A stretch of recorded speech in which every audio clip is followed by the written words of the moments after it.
Enfin, Jérôme Cassou et sa cravate léopard.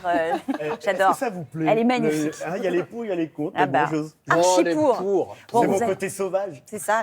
Vous allez nous présenter un peintre finlandais. On ne le connaît pas forcément en France. Oui. Il s'appelle Galen Kallela. Oui, absolument.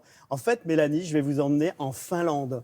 Et vous savez que la Finlande, c'est vraiment le pays des lacs. Il y en a 180 000 et autant d'îles. 180 000 lacs. Autant vous dire que quand on est finlandais, on a un rapport à la nature et on ne sait plus exactement si en Finlande, on est sur l'eau ou si on est sur la terre, si on est entre la terre et le ciel.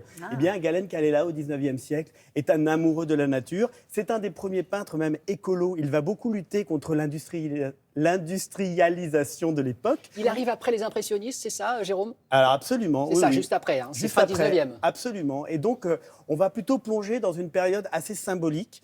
Et le Kalevala, qui est un livre finlandais qui raconte les contes et légendes de son pays, va beaucoup l'inspirer parce qu'on est dans le monde de l'invisible.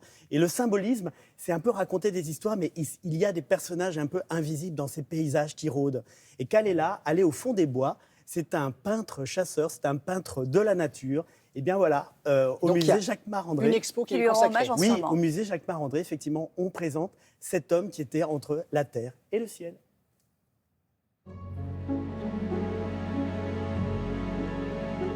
Quand on regarde en fait ces peintures, en fait, on est complètement subjugué par déjà l'appel de l'horizon. Oui, c'est vrai.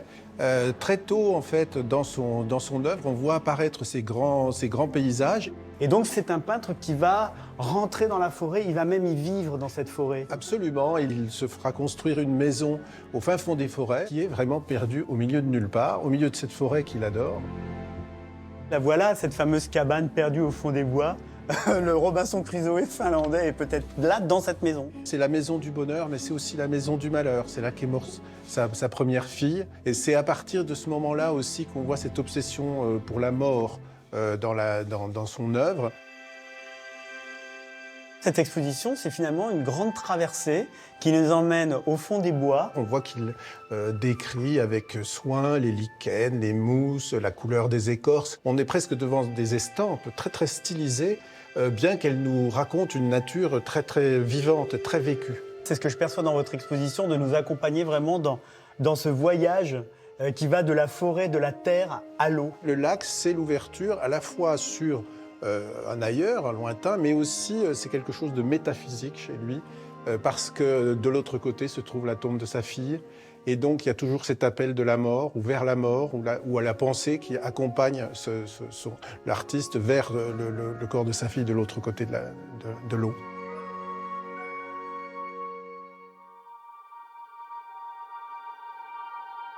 Alors finalement, le voyage continue et je dirais qu'on passe de la terre à l'eau, mais en fait c'est une eau glacée, donc la terre devient glace. Galen Kallela peint le moment très particulier de la débâcle, du dégel de ces grands lacs qui sont complètement figés tout l'hiver, et c'est le signe du renouveau, la vie qui revient.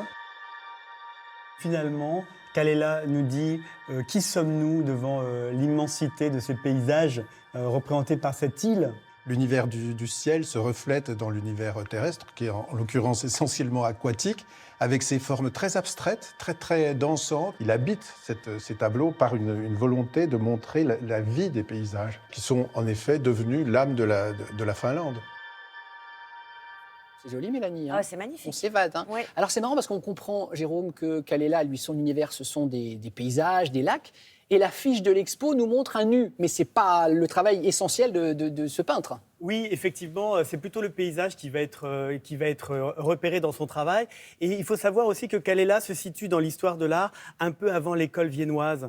C'est-à-dire qu'à Vienne va émerger aussi des artistes. La psychanalyse va arriver. Il va y avoir vraiment un engouement pour les artistes pour creuser un peu l'âme humaine. Et finalement, Galen Kallela est peut-être le début de cette recherche intérieure, existentielle des êtres humains, parce que la peinture nous raconte aussi